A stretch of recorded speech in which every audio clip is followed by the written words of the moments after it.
Meus cumprimentos à presidente, deputada Luzia Toledo, que preside a sessão nesse momento, aos nobres pares ainda aqui presentes, aos funcionários da casa e àqueles que nos assistem pela TV Assembleia. Hoje é um dia bastante triste para o Brasil. Está sendo votado, e será votado hoje no Senado, o impeachment, a continuidade do processo de impeachment, que resultará, provavelmente, no afastamento da presidente da República. Sem entrar no mérito se ela merece ou não, não é o alvo do meu discurso aqui, mas é triste se perceber que depois, 24 anos depois do primeiro impeachment, do presidente Collor, há 24 anos atrás, nós já estamos novamente às voltas com um novo processo de impeachment. Eu entendo que a democracia brasileira ainda é muito jovem se comparada àquelas democracias que são chamadas de democracias mais maduras, como muitas das democracias europeias, por exemplo, mas ainda assim é triste. E é mais triste saber que o problema ele não está relacionado apenas à troca de um mandatário. Porque se assim o fosse, na época em que o presidente Collor foi cassado, então de lá para cá, a questão envolvendo a corrupção, o patrimonialismo, o fisiologismo na política, o corporativismo, isso deveria ter se atenuado, ter diminuído, e aumentou.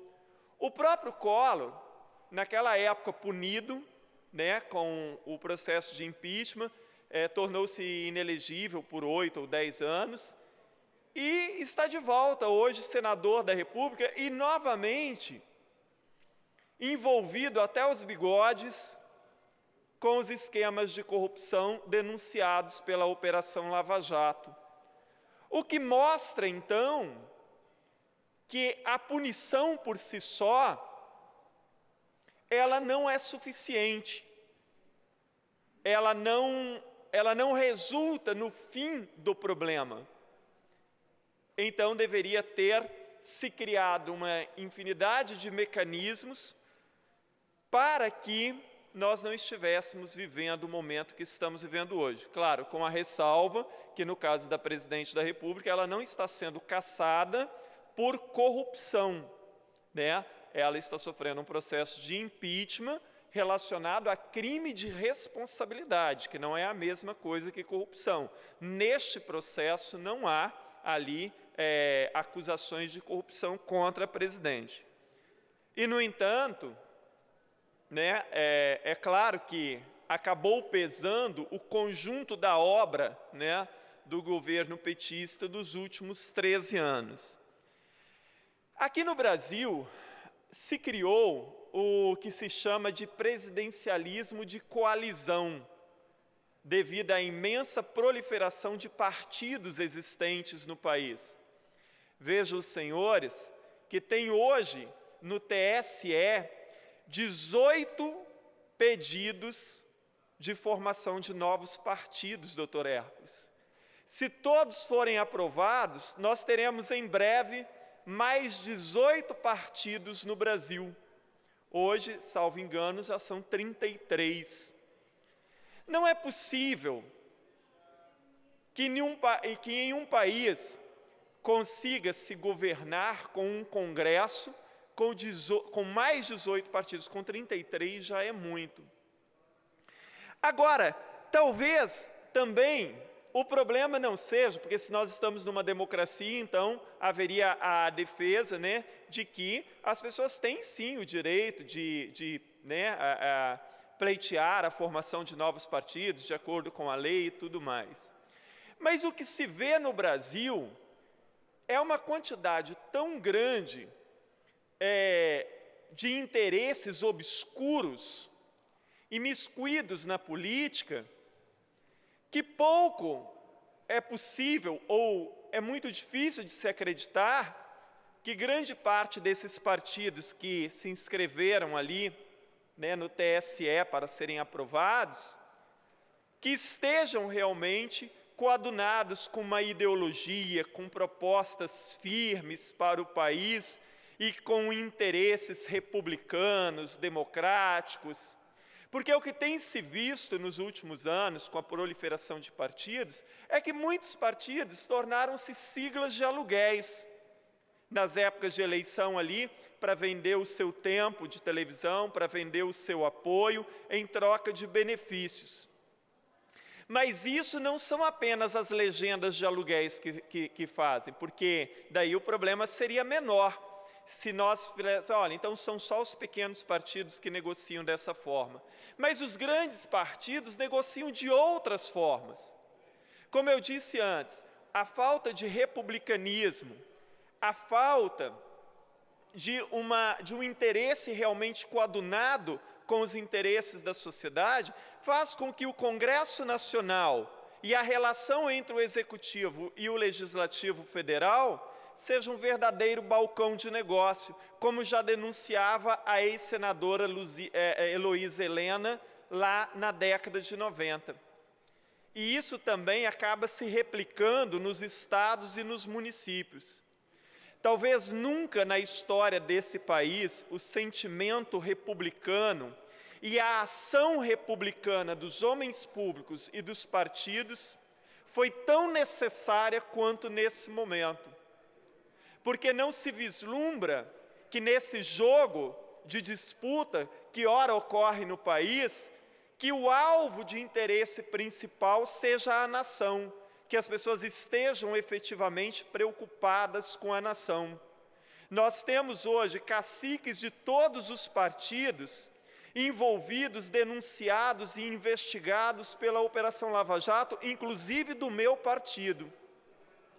Então, hoje, quando nós observamos o que acontece ali, então, assim, a disputa pelo poder, ali o PT se agarrando ali nos últimos fios de esperança para se manter no poder, o PSDB, o PMDB que vão assumir o poder, assim, o interesse maior é a sociedade. Nesse momento estão preocupados com os 200 milhões de habitantes realmente desse país e, sobretudo, com os graves problemas que assolam a nação.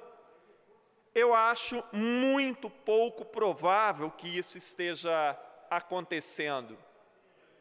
Existe, talvez, muitas vezes na história se diz, né, e muitos analistas dizem, que às vezes a gente precisa ir ao fundo do poço para renascer, né, para se reformar, para reviver.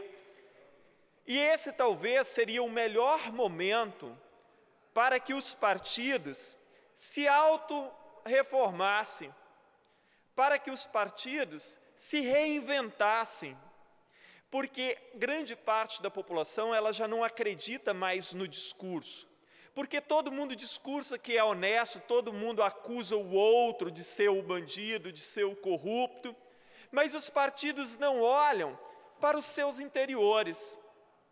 Então, se eu quero combater a corrupção, se eu quero combater o fisiologismo existente dentro das relações políticas do país, isso tem que ser combatido no interior dos próprios partidos. Todos, sem exceção, falam da necessidade de uma reforma política, mas os partidos precisam fazer uma autorreforma. Não é possível eu estar falando em transparência, em republicanismo, quando ali dentro da minha própria casa nada disso é verdadeiro, nada disso ocorre.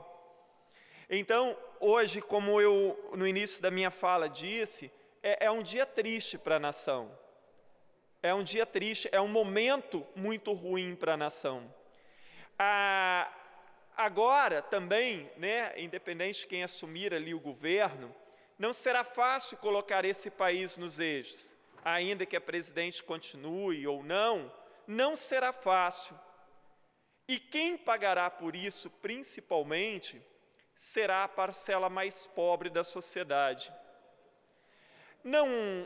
Aquilo que, e é verdadeiro, durante os anos do governo petista, houve ali avanços sociais, sem sombra de dúvida, mas agora a sociedade e a parcela mais pobre também pagará por erros crasos cometidos durante esses 13 anos. Agora, aqui a minha fala não tem a intenção de fazer acusação nenhuma. A minha fala tem a intenção, sim, de fazer uma analogia e uma alerta para a necessidade de novas formas de comportamento. Como eu já disse e volto a repetir, discurso já não convence muito. As pessoas querem ver práticas. Hoje se corta a cabeça de todo mundo no mundo político. É senso comum dizer que os políticos são todos corruptos, que os partidos são todos corruptos e tudo mais.